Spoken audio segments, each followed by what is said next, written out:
Nagsagawa ng seminar ang pamalang panlalawigan ng Aurora para tulungan ang mga magbababoy na labanan ang African Swine Fever o ASF sa Women Integrated Development and Empowerment Center noong Agosto 28, 2025.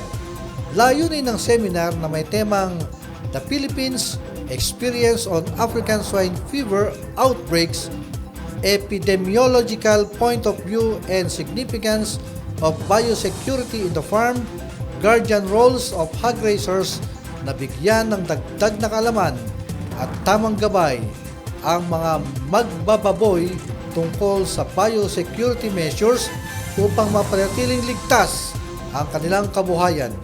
Nagbigay ng overview si Dr. Cheryl Marie B. Abuyuan, Provincial Livestock Program Coordinator, habang nagpaabot ng pambungad na mensahe si Dr. Angelo R. Silvestre, Provincial Veterinarian, kung saan binigyang pansin niya ang kahalagahan ng naturang aktibidad.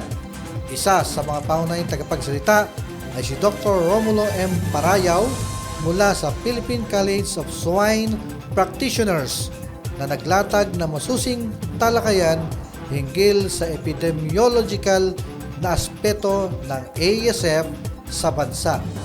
Sinundan ito ng presentasyon ni Dr. Maria Cristina San Esteban, FPCSP at PCSP representative, na nagbigay din sa kahalagahan ng biosecurity at ang aktibong papel ng mga magbababoy sa pagpigil ng ASF outbreaks.